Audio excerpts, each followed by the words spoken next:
আপনার সদ্য লেখা আল্লাহর পথে যাত্রা, এটা আল্লাহর পথে যাত্রা বইয়ের মধ্যে আলহামদুলিল্লাহ ওই রকমের কোনো বড় ভুল ত্রুটি নাই। কিছু হয়তো হাদিসের নাম্বার বা ইত্যাদি সংলগ্ন কিছু থাকতে পারে, তো সেগুলো আমাদের কিছু সংশোধনী চলতেছে, বাট মৌলিক আলোচনায় কোনো ভুল ত্রুটি নাই। কী জন্য? এই বইটা সরাসরি সালাফে সালেহিনদের বইয়ের সারমর্ম। মানুষ হয়তো পড়ে মনে করবে যে আমি আমার ব্রেন থেকে বইটা বের করলাম কিনা, না, এরকম কিছু না। এই বইয়ের মধ্যে কোন কোন বইয়ের সারমর্ম আছে বলে দিই। বিশেষ করে আল্লামা ইবনুল কাইয়িম রাহিমাহুল্লাহর বলা যায় 4-5টা বইয়ের সারমর্ম আছে। আদ-দা ওয়াদ দাওয়া, আল ওয়াবিলুস সাইয়্যিব, ঠিক আছে।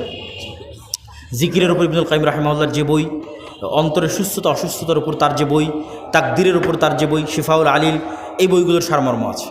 ঠিক আকীদার ওপর যে বইগুলো আরবিতে লেখা হয়েছে, কিতাবুত তাওহীদ, কিতাবুত তাওহীদের সারমর্ম আছে। আল্লাহর নামের ব্যাখ্যা ইবনুল কাইয়িম রাহিমাহুল্লাহ যা যা লিখেছেন সেগুলোর সারমর্ম আছে। তারপরে শেখ সালেহ আল উসাইমিন তিনি আল্লাহর নামের উপর যে বই লিখেছেন সেটার সারমর্ম আছে। তারপরে ইমাম গাজ্জালির ইহিয়া উলুমুদ্দিন, সেই ইহিয়া উলুমুদ্দিন বইয়ের সারমর্ম আছে। এরকম সালাফে সালিহিনের লেখা বিভিন্ন বইয়ের সারমর্ম এই বইয়ের মধ্যে আছে। এটা আমার নিজের পক্ষ থেকে লেখা না, মানে সরাসরি আমার নিজের আবিষ্কার, এরকম না। মুসলিম কি অন্য ধর্মের লোককে বিয়ে করতে পারবে যদি আহলে কিতাব হয় এবং মুশরিক না হয়? আজকের যুগের আহলে কিতাবেরা বেশিরভাগই মুশরিক। এই জন্য আজকের যুগের আহলে কিতাবদের সাথে বিবাহকে সকল আলেম ওলামার মতো জায়েজ নয়, বেশিরভাগ মুশরিক হওয়ার কারণে। তবে কোনো আহলে কিতাব যদি পাওয়া যায় সে আহলে কিতাব মুশরিক নয়, তাহলে বিবাহ করা যেতে পারে। আর মুসলমানদের সাথে তো যাবেই, বাকি মুশরিকদের সাথে কোনো মতেই যাবে না। আমি যদি কোরআন ও সহিহ হাদিস মেনে চলি তাহলে আমি নিজেকে মুসলিম বলতে পারি না। আহলুল হাদিস না বললে কি সমস্যা আছে? যদি সমস্যা না থাকে তাহলে আপনারা আহলুল হাদিস পরিচয় দেন কেন? এটা আসলে সমস্যা না সমস্যার বিষয় নয়। বাতিল ফেরকা যদি তৈরি না হতো এই নামগুলো জীবনও আসতো না। শিয়ারা তৈরি হওয়ার কারণে, খারিজিরা তৈরি হওয়ার কারণে সাহাবীরা আহলুস সুন্নাহ নামটা ব্যবহার করতেন। আর সাহাবীদের মধ্যে আগে থেকে মুহাজির, আনসার এই নামগুলো প্রচলিত ছিল। তার ওই ধারাবাহিকতায় আরও অনেক নাম পরবর্তীতে এসেছে, তার মধ্যে আহলুল হাদিসও একটি নাম। রাসূল সাল্লাল্লাহু আলাইহি ওয়াসাল্লাম নবুয়তের আগেই তো ওনার বুক চিরে শয়তানের অংশ বের করা হয়, বুকে ঈমান ও হিকমা দেওয়া হয়। নবুয়তের পর হালিমার পশু ফসলে বরকত দেওয়া হয়।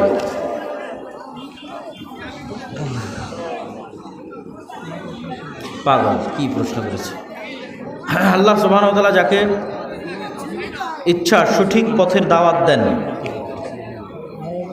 ছেলে মেয়ে বিয়ের বয়স হয়েছে কিন্তু বিবাহ দিচ্ছে না, তাতে করণীয় কি? প্রথম কথা হচ্ছে বিবাহ করার সক্ষমতা অর্জন করতে হবে। তোমার টাকা পয়সার ইনকাম নাই, বিয়ে করে নিয়ে আসবা, পরের দিন ভালোবাসা জানালা দিয়ে পালিয়ে যাবে, ভালোবাসা টিকবে না, ডিভোর্স হবে, সম্পর্ক নষ্ট হবে। তাহলে টাকা পয়সা উপার্জন করতে হবে, উপার্জন করে বিয়ে করতে হবে। আর ধৈর্য ধরার জন্য কি করতে হবে? হ্যাঁ এখনই দাও, হ্যাঁ এখনই দাও, প্রশ্ন তো চালাবো নি পরে, প্রশ্ন তো অনেক, শেষ করতে তো সময় লাগে। বলে দিয়েছি বক্তব্যের মধ্যে বলেছি। আচ্ছা তাহলে কি প্রশ্ন তো এখন রাখবো? আচ্ছা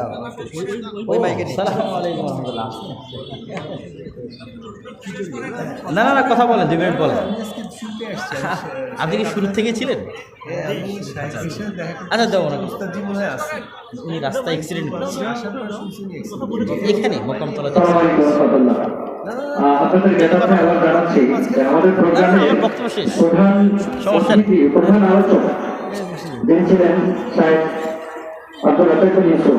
তিনি আসার জন্য অলরেডি আমাদের মোকামতলা পর্যন্ত আসছেন।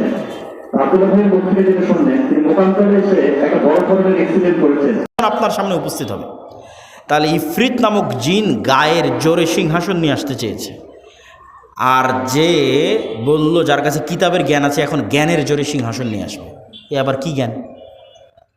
কোরআনের ধারা বিবরণী তাই বলছে, জ্ঞানের জোরে। অনেক মুফাসসির লিখেছেন যে তার কাছে লাউহে মাহফুজের বিশেষ জিকির সাউন্ড, আল্লাহর বিশেষ জিকিরের জ্ঞান তার ছিল, যে জিকির উচ্চারণের মাধ্যমে চোখের পলকে রানী বিলকিসের সিংহাসন সুলাইমান আলাইহিস সালাতু ওয়াস সালামের দরবারে উপস্থিত হয়ে গেছে। জিকির যে পাওয়ারফুল, শব্দ যে পাওয়ারফুল, তার আরও 3টে উদাহরণ দেন। আল্লাহ আসমান জমিন সব কিছু ধ্বংস করে কিয়ামত কায়েম করবে ইসরাফিলের বাঁশির আওয়াজে, শব্দ দিয়ে। শব্দ সব চূর্ণ বিচূর্ণ হয়ে যাবে। সব মানুষ মরে গেছে, ফেরেশতা মরে গেছে, সব শেষ। এবার নতুন করে সবাইকে জীবিত করা হবে।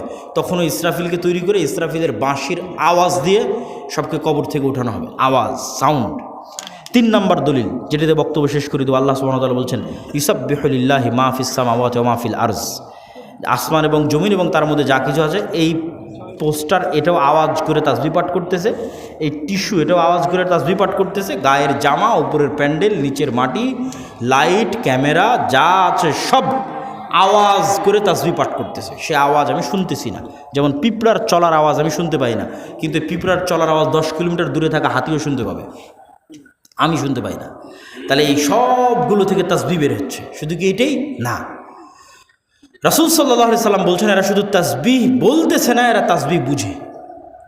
কিভাবে? মুয়াজ্জিন যখন আজান দেয় তখন মুয়াজ্জিনের আজান যতদূর পর্যন্ত যায় ততদূর মতো জীব জন্তু, জড়বস্তু, জড় পদার্থ, কীট পতঙ্গ, পঙ্গপাল যা আছে সব মুয়াজ্জিনের আজান বুঝে ওই আজানের পক্ষে কিয়ামতের মাঠে সাক্ষী দেবে। আল্লাহু আকবার। তাহলে পুরো পৃথিবীটাই টিকে আছে তাসবিহের উপর, পুরো পৃথিবীটাই টিকে আছে জিকিরের উপর। আপনি চোখ বন্ধ করলে যখন এটা দেখতে পাবেন, যখন এটা বুঝতে পারবেন, তখন বুঝবেন জিকির কত পাওয়ারফুল। তার মানে সালাতের চেয়েও পাওয়ারফুল?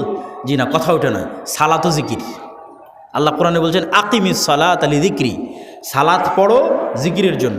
আসলে 24 ঘন্টা আল্লাহর জিকির করা উচিত, কিন্তু 24 ঘন্টা তো তোমরা পারো না, শয়তান তোমাদের পিছে লেগে থাকে। তো অন্তত 5 বার তো আল্লাহকে স্মরণ করো 24 ঘন্টার মধ্যে, এটা ফরজ। এটা যদি না করো তাহলে তোমার সাথে আল্লাহর কোনো সম্পর্ক নেই। মা সালাম। যে কাল দিনে রাতে 24 ঘন্টায় 5 বার আল্লাহকে স্মরণ করতে পারে না, ওর সাথে আল্লাহর কোনো সম্পর্ক নেই। আল্লাহকে স্মরণ করার জন্য সালাত নির্ধারিত ফরম্যাটে দেওয়া আছে, আরও বেশি মজবুত, আরও বেশি পাওয়ারফুল করার জন্য। পুরো সালাতের প্রত্যেক ফরম্যাটে জিকির আছে। যখন আমরা কোরআন পড়ি তখন জিকির। কোরআন কি জিকির? যদি বুঝেন যে আল্লাহর আওয়াজ, আল্লাহর সাউন্ড, যদি বুঝেন আওয়াজ এবং সাউন্ড পাওয়ারফুল, তাহলে একটু কল্পনা করেন কোরআন এটা কার আওয়াজ, এটা কার সাউন্ড? আল্লাহর। জিবরাইল আলাইহিসসালাতু ওয়াসসালাম আল্লাহ সুবহানাহু ওয়া তাআলার নিকট থেকে, লাউহে মাহফুজ থেকে জিবরাইল আলাইহিসসালাতু ওয়াসসালামের নিকট থেকে মুহাম্মদ সাল্লাল্লাহু আলাইহি ওয়াসাল্লাম। এই জন্য তাজবিদের গুরুত্ব আছে। আপনার কোরআন পড়াটা যেন এমন হয় যেমনভাবে মুহাম্মদ সাল্লাল্লাহু আলাইহি ওয়াসাল্লাম পড়তেন। তাহলে মুহাম্মদ সাল্লাল্লাহু আলাইহি ওয়াসাল্লামের পড়াটা জিবরাইলের মতো, জিবরাইলের পড়াটা আল্লাহ সুবহানাহু ওয়া তাআলার মতো, আল্লাহর আওয়াজ। আল্লাহু আকবার, আল্লাহু আকবার। মুসা আলাইহিসসালাতু ওয়াসসালামের লাঠির চেয়ে পাওয়ারফুল জিনিস মুসলমানদের কাছে আছে, সেটা হচ্ছে আল্লাহর আওয়াজ, আল্লাহর শব্দ। এই জন্য এটা সর্বশ্রেষ্ঠ জিকির। আফজালুজ জিকিরি তিলাওয়াতুল কোরআন। সম্মানিত উপস্থিতি, তাহলে কি দিয়ে আপনি বাঁচবেন? নেতা হতে চান, ইসলামী বিপ্লব করতে চান, 2টা জিনিস লাগবে, সকাল সন্ধ্যের জিকির, 5 ওয়াক্ত সালাত, পারলে রাতেরও সালাত। আল্লাহ সুবহানাহু ওয়া তাআলা আমাদেরকে আজকের বক্তব্যের উপর আমল করার তৌফিক দান করুক, আল্লাহুম্মা আমিন। আজকের বক্তব্য পুরোটাই লিখিত আকারে আল্লাহর পথে যাত্রা বইয়ের মধ্যে আছে, যেটা আজকে আমাদের সাথে একটা গাড়িও আসতে পারিনি, গাড়ি অ্যাক্সিডেন্ট করার কারণে। এই জন্য আজকে বই পুস্তক আছে কিনা আমি জানি না, তবে না থাকলে আপনারা সংগ্রহ করার চেষ্টা করবেন। এই আল্লাহর পথে যাত্রা বইটা প্রত্যেক মসজিদ, মাদ্রাসা, স্কুল, কলেজ, লাইব্রেরিতে দৈনিক অন্তত 1 পৃষ্ঠা করে হলেও পড়া উচিত। মহিমাগঞ্জ কামেল মাদ্রাসাতেও অন্তত 1-1.5 পৃষ্ঠা করে পড়া উচিত, বাস্তবায়ন করা উচিত। পাঠচক্র সকল মসজিদ মাদ্রাসায় আল্লাহর পথে যাত্রা, আর মাসিক আল ইতিসাম। এই বলে আমি আমার আজকের বক্তব্য শেষ করছি। প্রশ্ন উত্তর আপনারা ধীর স্থিরভাবে থাকেন, তাড়াহুড়া করার কিছু নাই।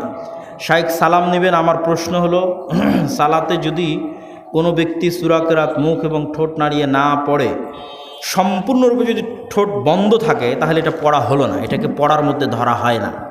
ঠোঁট নড়তে হবে, জিহ্বা নড়তে হবে, আওয়াজ হোক অথবা না হোক।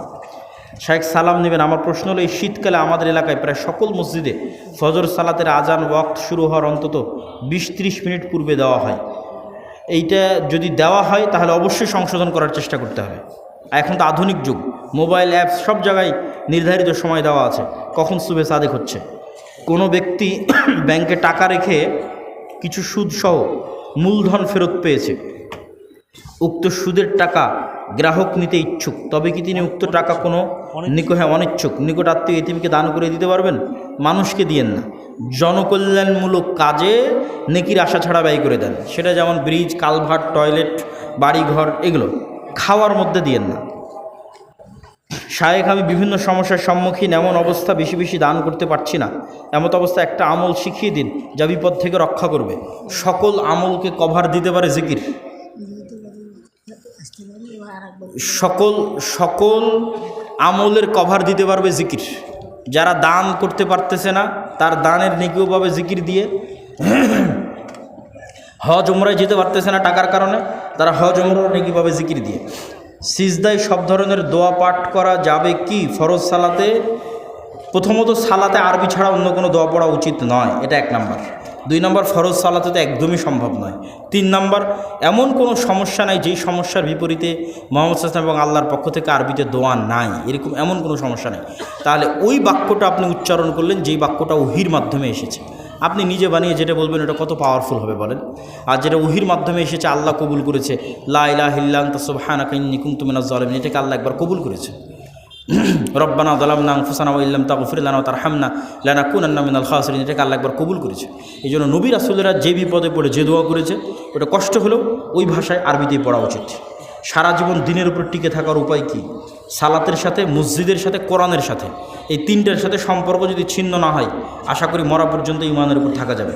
আর এই 3টার কোনো একটার সাথে সম্পর্ক ছিন্ন হয়ে গেলে ইমানের সাথে থাকা কঠিন হয়ে যাবে। সালাত, মসজিদ, কোরআন।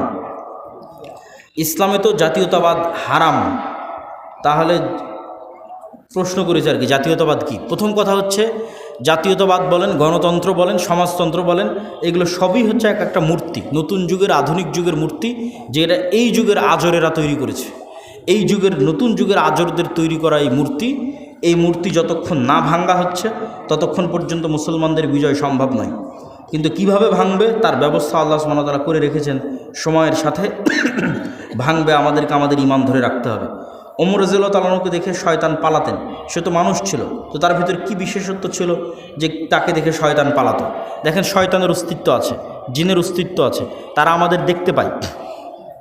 আপনাকে উদাহরণ দেয়, একটা বন্দি ঘরের মধ্যে যদি একটা পাখি বা একটা মুরগি ছেড়ে দেন, ওই পাখিটা জানালা খুঁজে পাবে না, ফুকার খুঁজে পাবে না যে কোন দিক দিয়ে বের হবে, শুধু বাড়ি খাবে। কিন্তু আপনি ঠিকই দেখতে পাচ্ছেন আর এই দিক দিয়ে ফাঁকা আছে, যায় না কেন? তাহলে ওই পাখির দেখা আর আপনার দেখা সমান নয়। কুকুর আপনাকে আপনার মতো করে দেখে না, কুকুর আপনার গন্ধর সঙ্গে আপনাকে চেনে, এভাবে দেখে না আপনি যেভাবে আমাকে দেখছেন, যে কত ফিট লম্বা, কতটুকু দাঁড়িয়ে আছে, সাদা না কালো, এইভাবে দেখে না। আমার গায়ে কালো জামা আছে না সাদা, এইভাবে চিনে না কুকুর আমাদেরকে, কুকুর গন্ধে চিনে। তাহলে এক একজনের এক একটা সীমাবদ্ধতা আছে। আমরা জিন আর ফেরেশতাকে দেখতে পাচ্ছি না, কিন্তু ওরা ঠিকই আমাদের দেখতে পাচ্ছে, এখানেই আছে কিন্তু আমাদের দেখতে পাচ্ছে। তাহলে জিন এবং ফেরেশতারা আছে। আর জিন এবং ফেরেশতার সাথে মানুষের সম্পর্ক তৈরি হওয়া, মানুষের সাথে সম্পর্ক নষ্ট হওয়া, এগুলো বাস্তব। এটা নূরের সাথে যখন কালবের সম্পর্ক বেশি হয়, ফেরেশতার সাথে যখন কালবের সম্পর্ক বেশি হয়, তখন ওখানে শয়তানের অস্তিত্ব থাকে না। সালাম দিয়ে ঢুকলেন, শয়তান থাকবে না। বিসমিল্লাহ বলে খাবেন, শয়তান থাকবে না। পবিত্র থাকবেন, শয়তান থাকবে না। কোরআন তেলাওয়াত করবেন, শয়তান থাকবে না। তাহলে এগুলোতে আপনি কাকে অ্যাক্সেস দিচ্ছেন? ফেরেশতাকে, নূরকে। এগুলো নাই, উল্টাটা ঘটতেছে। সালাম দিয়ে ঢোকে না, কোরআন পড়ে না, নামাজ পড়ে না, পবিত্র থাকে না, সালাত আদায় করে না, তার উপর আবার বাড়িতে ছবি আছে, মূর্তি আছে, বাড়িতে কুকুর আছে। তাহলে ওখানে কে আছে? শয়তান আছে। তাহলে ওমর রাদিয়াল্লাহু তাআলা আনহুর কালবের নূর এতটা পাওয়ারফুল ছিল এবং তার সাহস এতটা, এবং আল্লাহ সুবহানাহু ওয়া তাআলার পক্ষ থেকে বিশেষ মর্যাদা তার জন্য, যে তাকে দেখে শয়তান পালিয়ে যেত। আমি একজন জার্নালিস্ট, আমার প্রশ্ন হলো, প্রতিবেশী বলতে যে বাড়ির পাশে বাস করে সে, না যে তার পছন্দের মসজিদের সাথে সম্পৃক্ত সেখানকার মুসল্লিরা, সবাই প্রতিবেশী। আপনার সদ্য লেখা আল্লাহর পথে যাত্রা, এটা আল্লাহর পথে যাত্রা বইয়ের মধ্যে আলহামদুলিল্লাহ ওই রকমের কোনো বড় ভুল ত্রুটি নাই। কিছু হয়তো হাদিসের নাম্বার বা ইত্যাদি সংলগ্ন কিছু থাকতে পারে, তো সেগুলো আমাদের কিছু সংশোধনী চলতেছে, বাট মৌলিক আলোচনায় কোনো ভুল ত্রুটি নাই। কী জন্য? এই বইটা সরাসরি সালাফে সালেহিনদের বইয়ের সারমর্ম। মানুষ হয়তো পড়ে মনে করবে যে আমি আমার ব্রেন থেকে বইটা বের করলাম কিনা, না, এরকম কিছু না। এই বইয়ের মধ্যে কোন কোন বইয়ের সারমর্ম আছে বলে দিই। বিশেষ করে আল্লামা ইবনুল কাইয়িম রাহিমাহুল্লাহর বলা যায় 4-5টা বইয়ের সারমর্ম আছে। আদ-দা ওয়াদ দাওয়া, আল ওয়াবিলুস সাইয়্যিব, ঠিক আছে। জিকিরের উপর ইবনুল কাইয়িম রাহিমাহুল্লাহর যে বই, অন্তরের সুস্থতা অসুস্থতার উপর তার যে বই, তাকদীরের উপর তার যে বই শিফাউল আলিল, এই বইগুলোর সারমর্ম আছে। ঠিক আকীদার উপর যে বইগুলো আরবিতে লেখা হয়েছে, কিতাবুত তাওহীদের সারমর্ম আছে। আল্লাহর নামের ব্যাখ্যা ইবনুল কাইয়িম রাহিমাহুল্লাহ যা যা লিখেছেন সেগুলোর সারমর্ম আছে। তারপরে শেখ সালেহ আল উসাইমিন তিনি আল্লাহর নামের উপর যে বই লিখেছেন সেটার সারমর্ম আছে। তারপরে ইমাম গাজ্জালির ইহিয়া উলুমুদ্দিন, সেই ইহিয়া উলুমুদ্দিন বইয়ের সারমর্ম আছে। এরকম সালাফে সালিহিনের লেখা বিভিন্ন বইয়ের সারমর্ম এই বইয়ের মধ্যে আছে।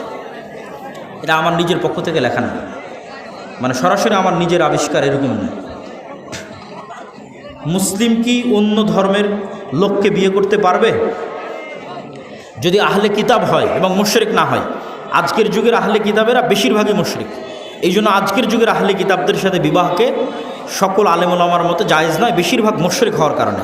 তবে কোনো আহলে কিতাব যদি পাওয়া যায় সে আহলে কিতাব মুশরিক নয়, তাহলে বিবাহ করা যেতে পারে। আর মুসলমানদের সাথে তো যাবেই, বাকি মুশরিকদের সাথে কোনো মতেই যাবে না। আমি যদি কোরআন ও সহিহ হাদিস মেনে চলি, তাহলে আমি নিজেকে মুসলিম বলতে পারি না।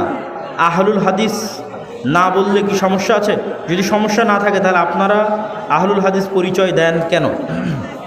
এটা আসলে সমস্যা না সমস্যার বিষয় নয়। বাতিল ফেরকা যদি তৈরি না হতো এই নামগুলো জীবনও আসতো না। শিয়ারা তৈরি হওয়ার কারণে, খারেজিরা তৈরি হওয়ার কারণে সাহাবীরা আহলুস সুন্নাহ নামটা ব্যবহার করতেন। আর সাহাবীদের মধ্যে আগে থেকে মুহাজির, আনসার এই নামগুলো প্রচলিত ছিল। তারই ধারাবাহিকতায় আরও অনেক নাম পরবর্তীতে এসেছে, তার মধ্যে আহলুল হাদিসও একটি নাম। রাসূল সাল্লাল্লাহু আলাইহি ওয়াসাল্লাম নবুয়তের আগেই তো ওনার বুক চিরে শয়তানের অংশ বের করা হয়, বুকে ঈমান ও হিকমা দেওয়া হয়। নবুয়তের পর হালিমার পশু ফসলে বরকত দেওয়া হয়।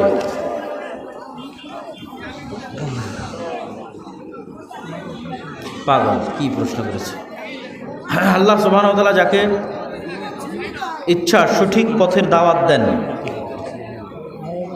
ছেলে মেয়ে বিয়ের বয়স হয়েছে কিন্তু বিবাহ দিচ্ছে না, তাতে করণীয় কি? প্রথম কথা হচ্ছে বিবাহ করার সক্ষমতা অর্জন করতে হবে। তোমার টাকা পয়সার ইনকাম নাই, বিয়ে করে নিয়ে আসবা, পরের দিন ভালোবাসা জানালা দিয়ে পালিয়ে যাবে, ভালোবাসা টিকবে না, ডিভোর্স হবে, সম্পর্ক নষ্ট হবে। তাহলে টাকা পয়সা উপার্জন করতে হবে, উপার্জন করে বিয়ে করতে হবে। আর ধৈর্য ধরার জন্য কি করতে হবে?